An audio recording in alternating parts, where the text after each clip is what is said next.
O Câmara Repórter de hoje vai contar a história constitucional brasileira, desde a Carta de 1824 até a atual, passando pelos diferentes governos e recorrendo a exemplos de outros países, explicando os variados tipos de Constituição presentes no mundo contemporâneo. Acompanhe nesse documentário produzido pela TV Câmara Brasília, que você assiste a partir de agora no Câmara Repórter.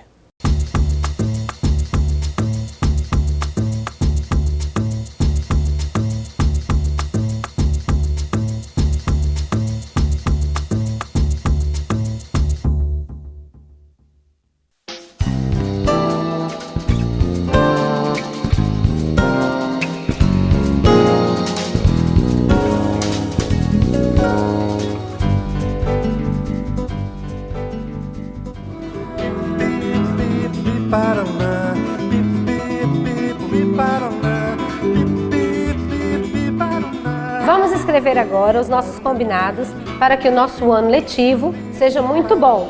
Tudo bem? Quem pode começar? Fazer o dever na hora certa. Respeitar a professora. Não brigar.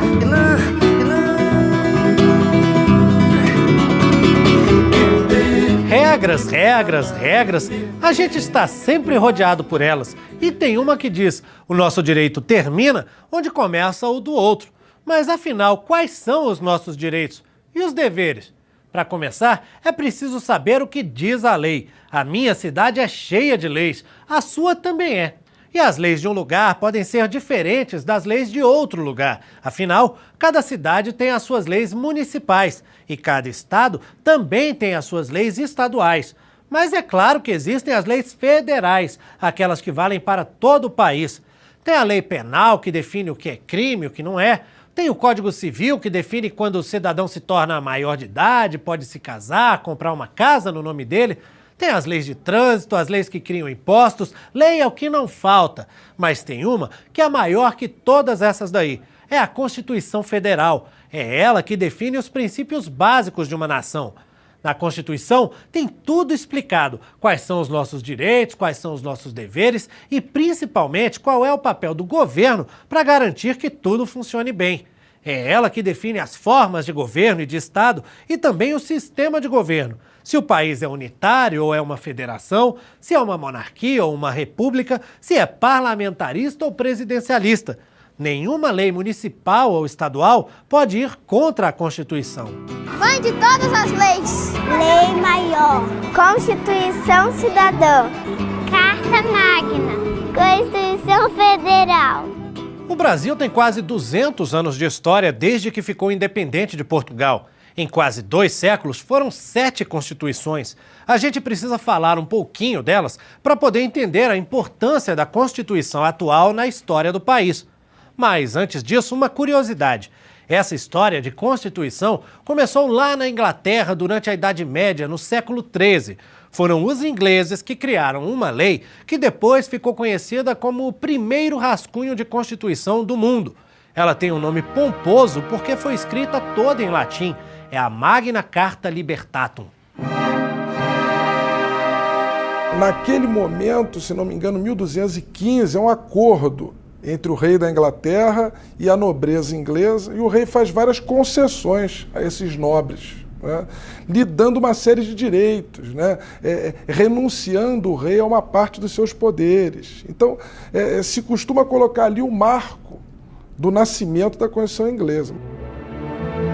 Com o fim da Idade Média e o surgimento dos Estados modernos, outros países também entraram para a história por terem tido constituições revolucionárias. Na verdade, as constituições modernas, elas vão se desenvolver no século XVIII. É a Constituição Americana, 1787, Constituição Francesa, a primeira delas, 1791. O que é o ponto em comum entre essas duas constituições que estão surgindo nesse momento? É a ideia de direitos fundamentais. A liberdade de locomoção, né?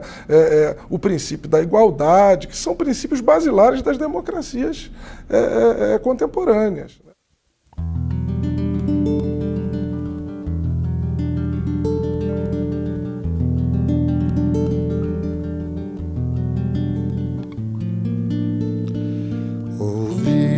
Ipiranga, às margens plácidas de um povo heróico brado retumbante, e o sol da liberdade em raios fúlgidos brilhou no céu da pátria nesse instante.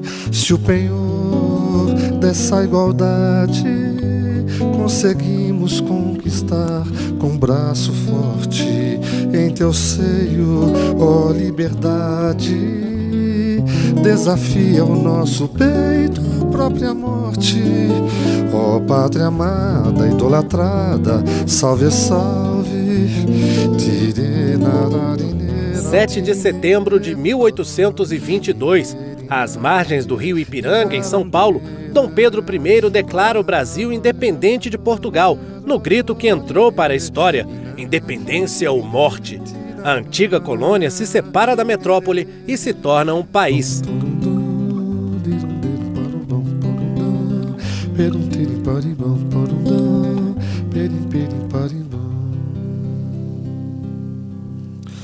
Brava gente brasileira, longe vá temor servil, ou ficar a pátria livre, ou morrer pelo Brasil, ou ficar a pátria livre, ou morrer pelo Brasil.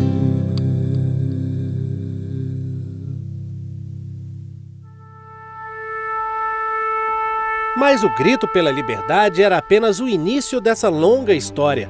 Depois da independência, Dom Pedro I dissolve a Assembleia Constituinte e tira os poderes políticos de deputados e senadores que tentavam criar uma Constituição avançada demais para os interesses do imperador. Em 1824, ele prepara a portas fechadas aquela que seria a primeira e mais duradoura Constituição brasileira. Um texto que mantém sim o Brasil livre de Portugal, mas que ficou longe de dar grandes liberdades aos brasileiros. Não é para menos. Para começar, a primeira Constituição brasileira foi outorgada. Não teve a participação de representantes do povo na sua elaboração. Pelo texto, o Império do Brasil, como se chamava o país na época, se organizava através de um Estado unitário, na forma de uma monarquia hereditária. Quer dizer, o poder do monarca governante era herdado de pai para filho, sem a possibilidade de eleição. Além dos 3 poderes tradicionais, executivo, legislativo e judiciário, havia o poder moderador. Este poder estava acima de todos os outros e ficava concentrado, claro, nas mãos de Dom Pedro I. Com ele, o imperador acabava interferindo no processo de elaboração das leis e nas decisões das cortes. O único poder para o qual havia eleição era o legislativo. Mas para se votar em deputados e senadores, era preciso comprovar uma renda mínima. E a eleição era indireta. Os que ganhavam pelo menos R$100 mil por ano escolhiam o grupo de pessoas que, de fato, elegiam os deputados e senadores. Esses eleitores precisavam receber até R$200 mil por ano. E, para ser eleito, o candidato tinha que ganhar mais, R$400 mil. É o chamado voto censitário. Na prática, uma forma de deixar de fora das decisões os brasileiros mais pobres. Voto de escravos, então, nem pensar. E as mulheres também eram excluídas. Não podiam votar, nem muito menos se candidatar a cargo nenhum. Outra coisa, o voto não era secreto. Todo mundo sabia em quem o eleitor estava votando. E pela Constituição de 1824, o catolicismo foi declarado religião oficial do Brasil.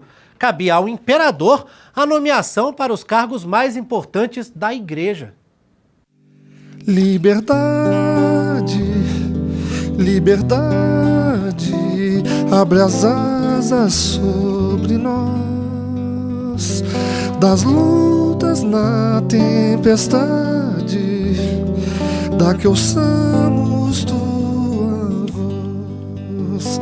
Irie, inaineira, irine, tirena, irie, inara, irie.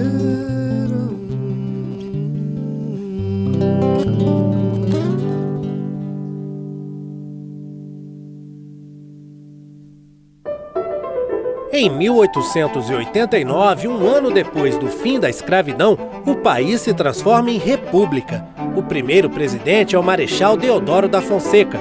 O antigo império passa a se chamar Estados Unidos do Brasil, uma república federativa que consagra a autonomia das antigas províncias, que passam a se chamar estados. Desde a segunda metade do século XIX, o país já experimentava mudanças que se tornavam incompatíveis com o modelo de monarquia. A produção de café prolifera e enriquece uma nova elite de grandes produtores. Imigrantes europeus vêm produzir no país e adotam a mão de obra assalariada, em substituição aos escravos. E Visconde de Mauá ajuda o país a ingressar na modernidade, investindo na indústria e na infraestrutura. Criam-se ferrovias, crescem as cidades.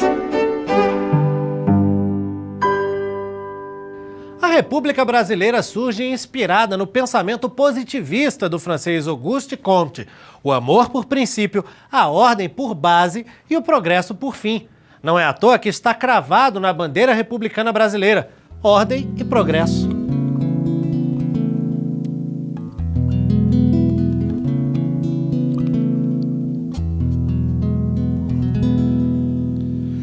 Recebe o afeto que se encerra em nosso peito juvenil, querido símbolo da terra, da amada terra do Brasil.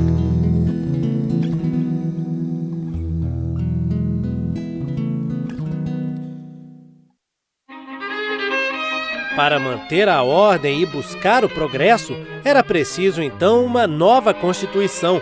Em 1890, reúne-se a Assembleia Constituinte, que vota e aprova no ano seguinte o novo texto constitucional brasileiro. A Constituição Republicana de 1891 teve como mentor o advogado e jornalista Rui Barbosa. Pela primeira vez, a noção dos direitos individuais e sociais. Há, por exemplo, a preocupação de colocar na lei maior o habeas corpus, o mandado de segurança, que são instrumentos que podem ser utilizados por qualquer cidadão toda vez que ele sente que os seus direitos estão sendo ofendidos, estão sendo atingidos, inclusive pelas próprias autoridades. Acho que isso é um grande avanço. Uma outra observação a ser feita é que a Constituição Republicana de 91 acaba com uma prática que vem no Brasil desde a colônia e que foi consagrada no Império, a existência de uma religião oficial, que no caso era católica. Então, o que nós poderíamos dizer é que a Carta de 1891 promove a secularização do Estado brasileiro. A Constituição de 1891 acaba com o poder moderador e estabelece o presidencialismo como sistema de governo. A população passa a votar direto, tanto para o presidente da República e seu vice, quanto para os presidentes dos estados, como eram chamados os governadores. O voto deixa de ser censitário, baseado na renda do eleitor, e passa a ser chamado de universal, mas nem tão universal assim. Votam os homens maiores de 21 anos. Mulheres e analfabetos continuam de fora. A Constituição de 1891 também consagra a independência do Poder Judiciário, que tem no Supremo Tribunal Federal a sua Corte Superior. Composto por juízes indicados pelo Presidente da República, o tribunal é responsável por zelar pelo cumprimento das normas constitucionais. Entre outras coisas, é papel do Supremo Tribunal Federal julgar, em última instância, se alguma lei ou alguma medida tomada pelo Executivo, pelo Legislativo ou pelo próprio Judiciário vai ou não contra o que está escrito na Constituição. Em momentos de crise política ou de mudanças bruscas no governo, a Constituição de um país é a primeira a sentir o efeito dos conflitos. Foi o que aconteceu no Brasil em 1930. Durante quase 30 anos, a chamada Primeira República tinha vivido uma prática que ficou conhecida como política do café com leite. Um acordo com deputados e senadores garantiu o apoio para a eleição alternada de presidentes que representavam os dois maiores estados brasileiros, São Paulo e Minas Gerais. Mas em 1930, a eleição do paulista Júlio Prestes foi contestada pela chamada Aliança Liberal, que alegou fraude nas votações. Um mês antes do fim do mandato, o presidente Washington Luiz acaba deposto e quem toma o poder é o gaúcho Getúlio Vargas. O novo presidente passa a governar o país de maneira centralizadora. Dissolve o Congresso Nacional e também as assembleias estaduais e municipais. Vargas concentra em suas mãos as atribuições do Poder Executivo e Legislativo. O que aconteceu no Brasil em 1930? Houve um golpe de Estado, que alguns chamam de revolução, não importa o nome. O certo é que 1930 representa uma tentativa de efetivamente modernizar o país. Mas é um período de muita conturbação, de muita crise econômica e política, não só no Brasil, como no mundo inteiro. Era um governo provisório, mas que ia se estendendo no tempo. Houve reação. 2 anos depois deles chegarem ao poder, em 1932, houve uma revolução surgida em São Paulo, conhecida como Revolução Constitucionalista, cujo objetivo era exatamente obrigar o governo federal de Getúlio Vargas a reconstitucionalizar o país. Vargas vence militarmente, mas, sob o ponto de vista político, ele é obrigado a reconhecer que não podia continuar com essa situação por muito tempo. O que acontece, então? No ano seguinte, são convocadas eleições gerais para uma Assembleia Constituinte. O que é uma Assembleia Constituinte? É aquela formada por representantes eleitos pelo povo com o objetivo definido de fazer uma Constituição, uma Carta Maior para o país. Essa Constituição ficou pronta e foi promulgada em 1934. Logo no início da Carta de 34, o compromisso: organizar um regime democrático que assegure à nação a unidade, a liberdade, a justiça e o bem-estar social. A nova Constituição manteve as eleições diretas para presidente da República, com mudanças importantes. O voto passou a ser secreto e podiam votar agora todos os maiores de 18 anos, inclusive as mulheres, um avanço trazido pelo Código Eleitoral de 1932. Mas os analfabetos continuaram de fora. Na área da educação, uma conquista importante para o cidadão brasileiro. Pela primeira vez, a Constituição define como obrigação do Estado a oferta do ensino público gratuito. E uma curiosidade, pela Constituição de 34, não existia o cargo de vice-presidente.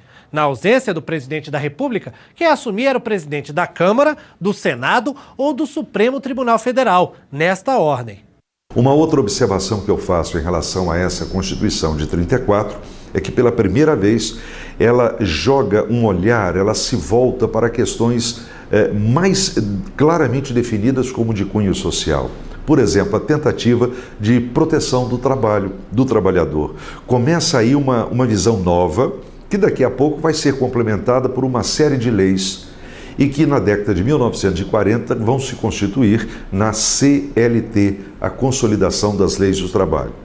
Mas a Constituição de 34 teve vida curta. 1 ano depois de promulgada, boa parte de seus princípios perderam força. A nova Lei de Segurança Nacional dava ao Estado brasileiro amplos poderes para adotar medidas rigorosas de repressão e punição daqueles que agissem contra a ordem política e social. Na prática, uma forma de conter os avanços das forças de esquerda que cresciam no país. Em 1937, Getúlio Vargas fecha o Congresso Nacional e outorga uma nova Constituição, um texto centralizador e autoritário que dá início ao chamado Estado Novo. Pela Carta de 37, o presidente é a autoridade suprema do Estado brasileiro, cabendo a ele a publicação de decretos-lei. Vargas também passou a ter amplos poderes para modificar a própria Constituição e as leis eleitorais, além de intervir nos governos estaduais. O mandato do presidente passou a ser de 6 anos e o poder do governante foi reforçado com a criação de 2 órgãos estratégicos: o Departamento de Imprensa e Propaganda, o DIP, e o Departamento da Ordem Política e Social, o DOPS. A atuação do DIP era múltipla e diversificada. Ela está por detrás, por exemplo, na censura aos espetáculos teatrais, aos espetáculos artísticos de uma forma geral, no financiamento de artistas que se sujeitassem a produzir obras que interessassem ao regime. E uma coisa que chama atenção, o DIP atuou muito na elaboração de livretos, de livros didáticos, de cartilhas que eram espalhadas pelas escolas brasileiras, enaltecendo o Brasil, quer dizer, cartilhas e livros com um teor nacionalista muito forte e sempre identificando o país, o Brasil, a pátria, com a figura de Getúlio Vargas. O presidente, comemorando o Dia do Trabalho, saudou o povo, que mais uma vez o aclamou delirantemente. E o DOPS vai exercer, digamos, o trabalho sujo. Ele vai fazer aquele trabalho que as ditaduras, de uma forma geral, não prescindem, não abrem mão nunca, que é o trabalho de policiar as consciências. Um dos maiores escritores brasileiros, Graciliano Ramos, foi alguém que ficou durante anos numa masmorra na Ilha Grande, no Rio de Janeiro, e passou por uma experiência de vida terrível, e que, de certa forma, ele traduz isso numa das obras-primas da literatura brasileira do século XX, que se chama Memórias do Cárcere, e que foi levado às telas. O cinema brasileiro também levou às telas esse romance. O livro está quase pronto. Será uma grande festa de lançamento. Ló, aqui na cadeia? A ditadura de Vargas termina em 1945, depois de 8 anos de um regime de exceção que colocou os interesses do Estado acima dos direitos e garantias individuais. Os tempos eram outros. A Segunda Guerra Mundial tinha chegado ao fim. O cenário internacional estava sendo redesenhado e a reafirmação dos ideais de liberdade e democracia nos 4 cantos do mundo tornavam cada vez mais inviável o modelo do Estado Novo no Brasil. Vargas é forçado a renunciar. Em dezembro de 45 ocorrem as eleições gerais, que consagram pelo voto direto Eurico Gaspar Dutra como presidente. Também são eleitos os parlamentares da nova Assembleia Constituinte. A redemocratização do Brasil ganha forma na Constituição de 1946. O novo texto reestabelece o voto direto e secreto, reafirma a independência entre os poderes executivo, legislativo e judiciário, recria o cargo de vice-presidente, preserva os direitos e garantias individuais e acaba com a censura. É, portanto, uma Constituição feita sob o impacto de uma ditadura recém-derrubada. As pessoas estão preocupadas em fazer uma Constituição que garantisse os direitos e as liberdades fundamentais, uma Constituição que garantisse a prática plena da liberdade. Eu acho que essa é a marca registrada da Constituição de 1946. E há um outro aspecto importantíssimo a ser levado em consideração. Independentemente da política, independentemente das leis, o Brasil está mudando muito a partir de 1945. Está mudando muito em que sentido? Ele está se modernizando economicamente. Lá na ditadura de Vargas foi dado o pontapé inicial para a indústria de base no Brasil. E o grande símbolo disso é a Companhia Siderúrgica Nacional de Volta Redonda. E logo a seguir a criação da Companhia Vale do Rio Doce. E menos de 10 anos depois a criação da Petrobras. Então o Brasil está se modernizando economicamente, as indústrias começam a se multiplicar. Mas vai haver uma mudança demográfica, isto é, na fisionomia da população brasileira. Milhares de brasileiros vão saindo do campo, ou porque estão sendo expulsos, ou porque estão sendo atraídos pelas novas oportunidades de trabalho e de vida que as cidades estão oferecendo. Em 1950, uma nova eleição presidencial. Vence pelo voto direto o ex-presidente Getúlio Vargas, que assume dessa vez um governo de regime democrático. Mas a sua permanência no poder não seria fácil. As incompatibilidades e os desafetos acumulados durante os anos de ditadura deixaram marcas profundas. Vargas é forçado a renunciar, mas escolhe o suicídio. Atinge o próprio peito com um tiro que causou comoção em todo o país. Dezenas de milhares de pessoas choraram no último adeus àquele que simboliza uma fase de nossa vida social e política. Em janeiro de 1956, assume a presidência Juscelino Kubitschek de Oliveira, escolhido pelo povo em eleições diretas. Os anos JK dão ao país uma cara mais moderna. Obras de infraestrutura abrem rodovias e hidrelétricas. As indústrias se multiplicam. Os automóveis ocupam as ruas e os eletrodomésticos invadem a casa do brasileiro. Muda também a geografia do país. O Rio de Janeiro, capital brasileira desde os tempos do Império, perde o posto e vira estado da Guanabara. Nasce em 1960, no centro do Brasil, o Distrito Federal e a nova capital, Brasília.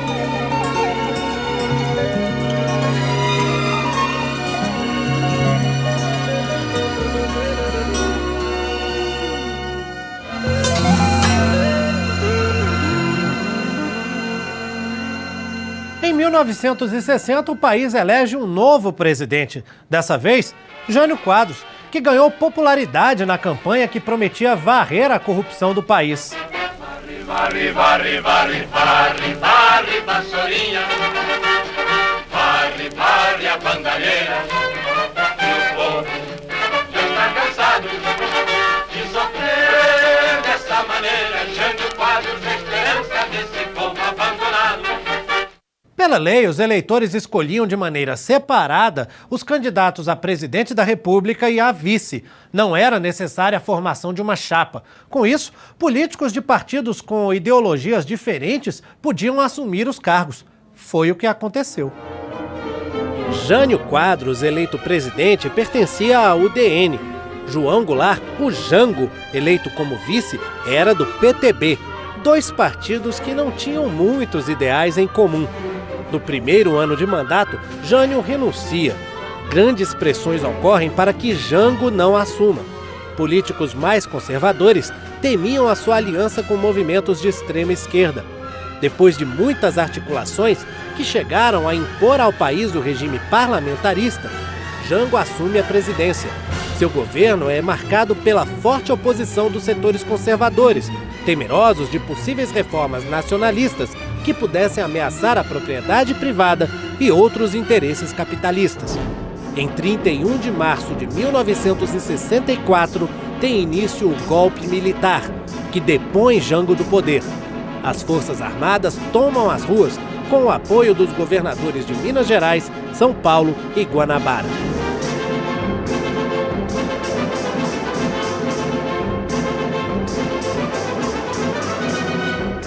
Poucos dias depois do golpe, o ato institucional número 1 suspende a Constituição de 46 e estabelece a eleição indireta para presidente da República. Em 15 de abril, toma posse o Marechal Castelo Branco. Vários outros atos do governo dão força ao regime militar. Em 1967, sofrendo forte pressão das Forças Armadas, o Congresso aprova uma nova Constituição que mantém o regime. No mesmo ano, uma nova Lei de Segurança Nacional também reforça os poderes do Estado.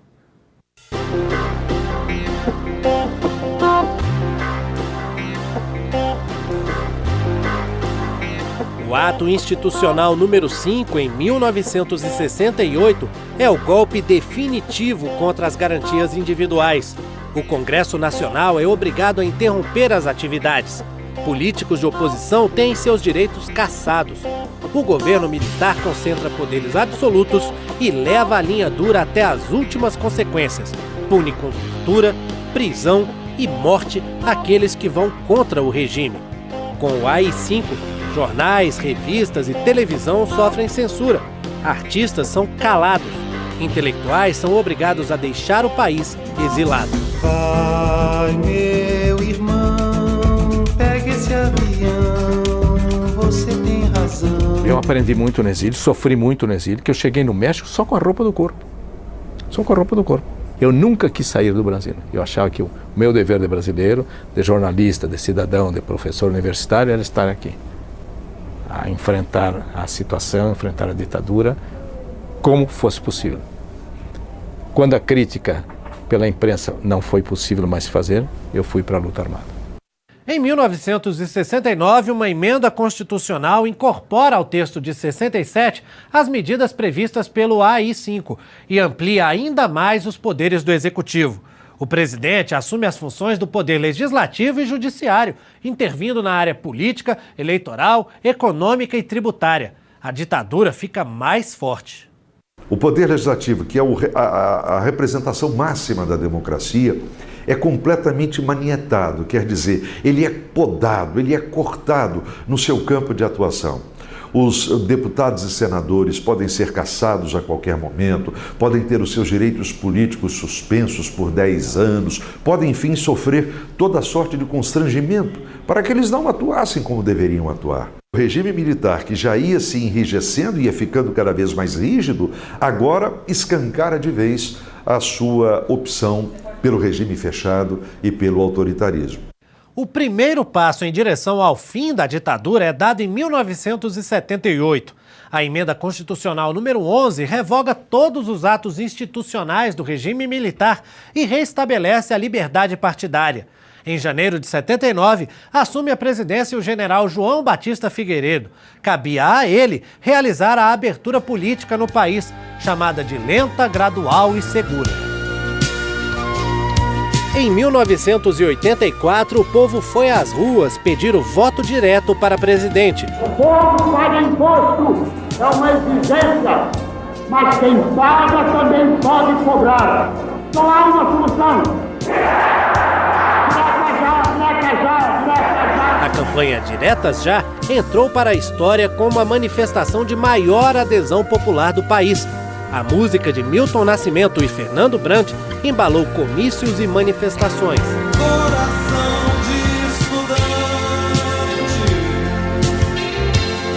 há que se cuidar da vida, há que se cuidar do mundo.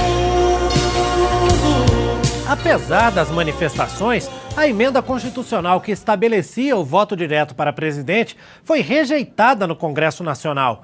Na hora da votação, a proposta não alcançou os 3/5 dos votos necessários para se alterar a Constituição.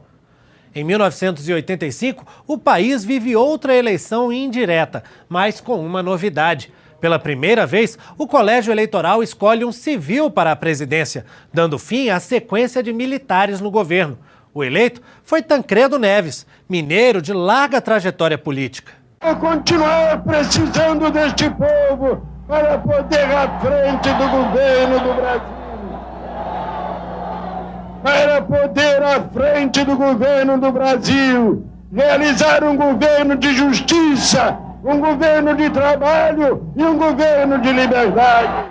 Tancredo Neves fica doente e falece sem tomar posse. O excelentíssimo senhor presidente da República, Tancredo de Almeida Neves, faleceu esta noite no Instituto do Coração, às 10h23. No seu lugar, assume o vice José Sarney, em 21 de abril. Prometo manter, defender, cumprir a Constituição. No fim de 85, Sarney envia ao Congresso a proposta de emenda constitucional que convoca a Assembleia Constituinte. O país precisava de uma nova Constituição. A ousadia, eu não digo só minha como presidente da República, mas de todos nós responsáveis pela transição democrática naquele instante, de convocar uma Constituinte em meio a um processo político de que nós saíamos de uma ditadura, teríamos eleições todos os anos, e, ao mesmo tempo, com uma crise social muito grande.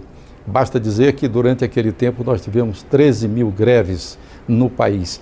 Então, quando se tira uma tampa de uma panela, ela está fervendo, era o caso da transição democrática, evidentemente que ela começa a entrar em ebulição. Ulisses Guimarães comandou os trabalhos.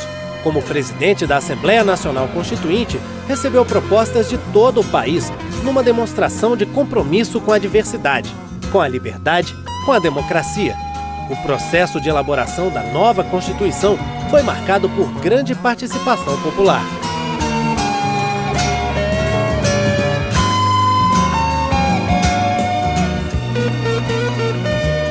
No período da Constituinte, de 88, eu já era presidente do Sindicato dos Metalúrgicos de São Bernardo do Campo e Diadema. Nós fomos às ruas, com abaixo-assinado, no Brasil inteiro, a partir dos metalúrgicos do ABC, para que a Constituição aprovasse as 40 horas semanais. O que mais me marcou na relação com o presidente Ulisses Guimarães é que ele estava atarefadíssimo sempre. Nós não marcávamos audiência com ele chegavam, batíamos na porta e ele, nem que fosse por 1 minuto, ele nos recebia.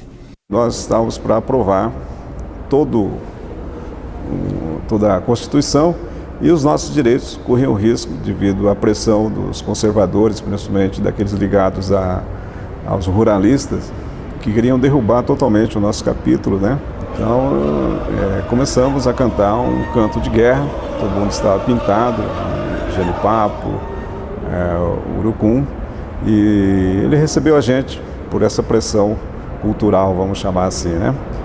Só que o guerreiro que ficou incumbido de entregar o cocar como símbolo dessa relação, dessa aliança, colocou na cabeça dele, porque era importante também para nós mostrar para toda a sociedade brasileira de que nós estamos fazendo uma aliança de seriedade com o homem branco. Nós éramos 26 mulheres no meio de 500 e tantos homens, né? E quando nós chegamos lá, houve aquele estranhamento por parte dos companheiros homens, né? O que essas mulheres vieram fazer aqui, né? Nós exercemos o nosso mandato de uma forma tão profícua que quando acabou a Constituinte, que nós passamos então a exercer mais 2 anos de um mandato legislativo normal, né, enquanto deputadas federais, os homens diziam assim, qualquer coisa que tinha que ser aprovada no plenário, eles diziam, vamos consultar a bancada do batom. Eu me lembro de uma cena incrível. Nós não tínhamos um banheiro. Nós não tínhamos banheiro feminino. E nos deparamos com um banheiro feminino. Aí parecia uma coisa irrelevante, né? Como é que eu vou passar o tempo inteiro? Às vezes saíamos altas horas lá daquele plenário. Como é que nós poderíamos conviver com um plenário? Porque no imaginário, sei lá, não se imaginava chegar uma mulherada daquela que chegou, né, naquele processo. Então, vamos dando um jeito. Então, ali foi colocado aquele banheiro feminino ali e as coisas começaram a mudar. E nós, mulheres, demos um show na Constituinte. Os jornalistas que noticiavam a Constituinte tinham um grande desafio nas mãos. Fica tudo pronto para começar realmente a fazer a nova Constituição. E é isso que nós vamos mostrar no programa de hoje. Todos os passos da elaboração da nova carta e ainda o perfil político das comissões mais importantes da Assembleia. Deu um trabalhão, mas eu sabia que estava cobrindo um momento histórico do país, mas principalmente depois. Chegaram a me chamar, querendo criticar, de catequista, alguma coisa assim, mas no sentido pejorativo, porque eu aparecia sempre na televisão com a Constituição na mão e citando a Constituição, sempre que alguma coisa desse errado eu mostrava, olha, está aqui no livrinho. Era uma espécie de catequese mesmo, mostrando, olha gente, não é mais ato institucional, agora é uma Constituição e temos que cumpri-la, temos que nos acostumar a isso. A diferença entre ser civilizado e ser selvagem é ter uma Constituição, uma lei maior. Foi uma cobertura, para mim, extremamente trabalhosa. Era uma cobertura extremamente trabalhosa. Eu me achei, num determinado momento, fazendo uma cobertura de um teorema de matemática. Porque havia redação, transformar as ideias em redação, havia as discussões, os interesses. Eu acho que a imprensa captou pouco disso. A imprensa não se aprofundou. Até porque as matérias também seriam áridas, seriam matérias de interesse limitado. E o Brasil estava vivendo um momento de euforia com a perspectiva da nova Constituição. A impressão que você tinha que o que o leitor queria era a parte mais emocional da Constituição, direitos humanos, direitos individuais. Tanto que a Constituição acabou inserindo tudo. Ela tem um aspecto, ela é uma grande festa da cidadania. Em 5 de outubro de 1988, Ulisses Guimarães promulga aquela que apelidou com carinho e orgulho de Constituição Cidadã. Declaro promulgada o documento da liberdade, da dignidade, da democracia, da justiça social no Brasil. Que Deus nos ajude isto se cumpra.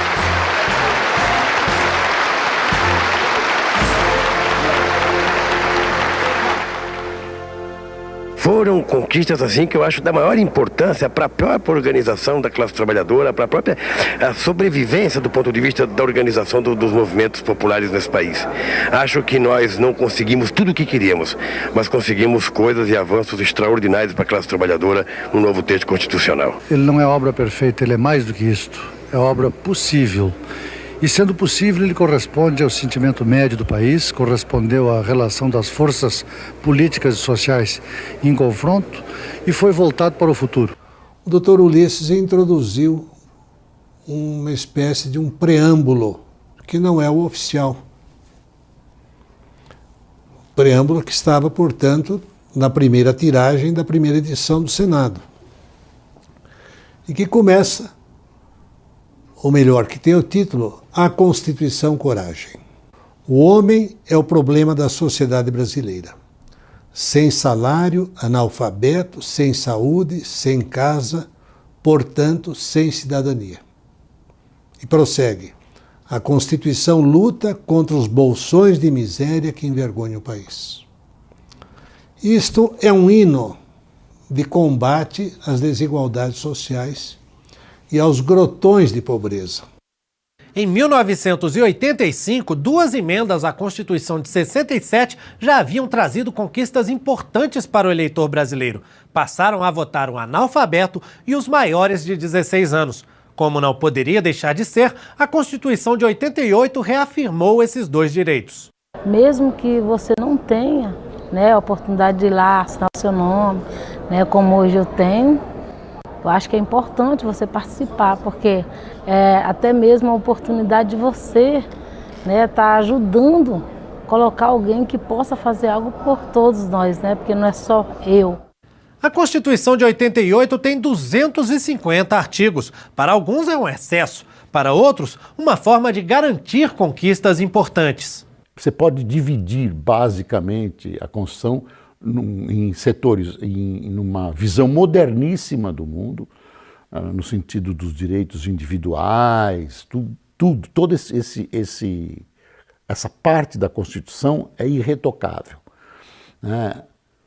de criar um país quase utópico, com cidadania e tal. E do outro lado você tem uma Constituição que quis abrigar tudo, quis resolver todos os problemas nacionais, e existia também a ideia na Constituinte de abrigar todas as posições de todas as pessoas, de que ela fosse um produto de todo o pensamento nacional. Acho que isso acabou prejudicando a Constituição. A Constituição inovou.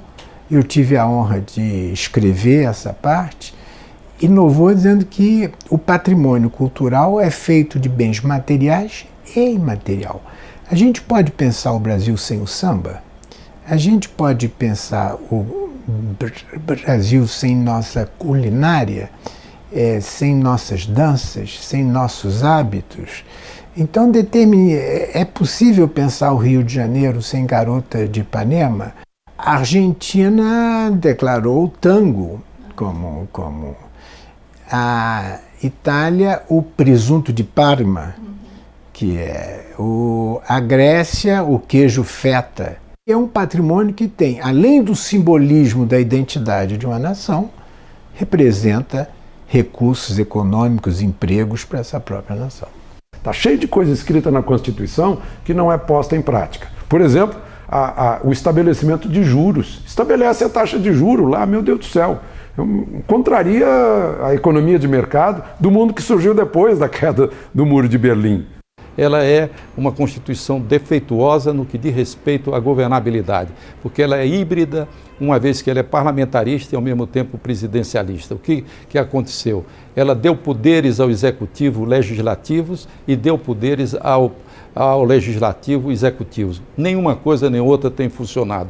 Tem se constituído um impasse, porque o executivo legisla através das medidas provisórias e o legislativo jamais teve acesso a cumprir aquelas atribuições que foram dadas a ele nesse momento. Nós não concordávamos com a questão dos direitos sociais, porque, embora tivesse tido um avanço extraordinário, a verdade é que tudo ficou para ser regulamentado pela lei ordinária. E isso nós já tínhamos visto na Constituição de 46. Ou seja, o que ficou para ser regulamentado teve muita dificuldade de ser regulamentado. Eu era o líder da bancada, eu disse, nós temos que assinar, porque nós participamos, trabalhamos 3 anos aqui, votamos, ganhamos, perdemos, sabe? E a quantidade de horas de reuniões que nós fizemos aqui. Agora nós temos que deixar o nosso nome na história e assinar. E assinamos a Constituição. O que eu penso da Constituição?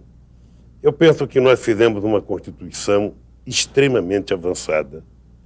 Uma Constituição que foi possivelmente menos sabedoria, sabe, dos constituintes e mais uma participação popular como jamais houve na história desse país. E nós conseguimos retratar na Constituição um pouco da cara do que a sociedade pensava naquele momento, sobretudo a sociedade organizada. Com uma coisa todo mundo concorda, a Constituição não economiza em artigos quando o assunto são os direitos e garantias individuais.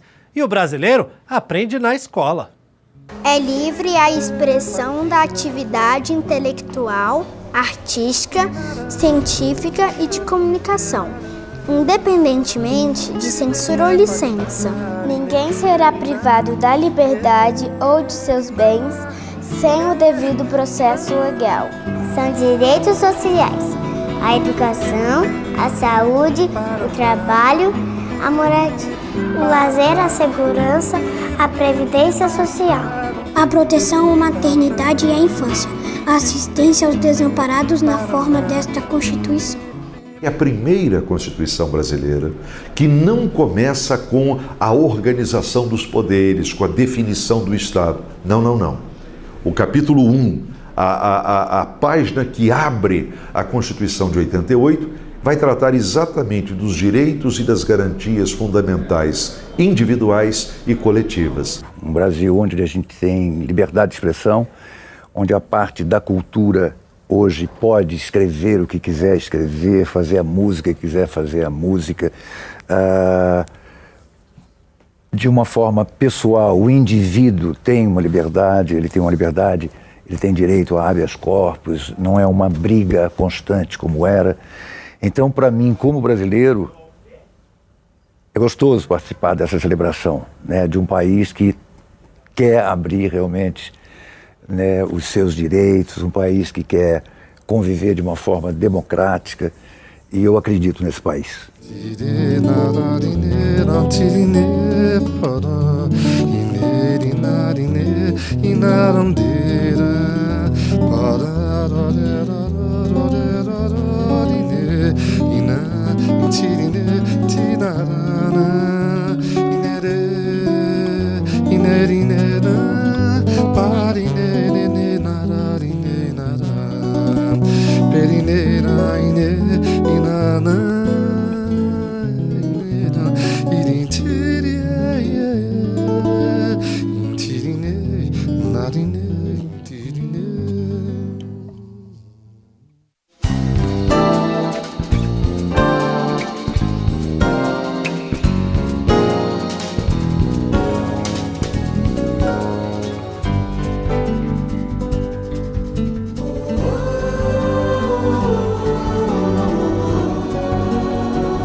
edição de hoje, exibimos as evoluções da Carta-Mãe, a Constituição Brasileira, através de depoimentos de artistas e intelectuais. Nós ficamos por aqui, lembrando que você pode assistir ao canal legislativo pelo site aracaju.se.leg.br e também pode acompanhar essa edição através da Rádio Câmara Web. Nos acompanhe também nas redes sociais. O nosso Instagram, @TV Câmara Aracaju 48.4. Além disso, você também pode entrar em contato com a gente através do e-mail tvcamara@aracaju.se.leg.br. Obrigado por sua audiência e até o nosso próximo encontro.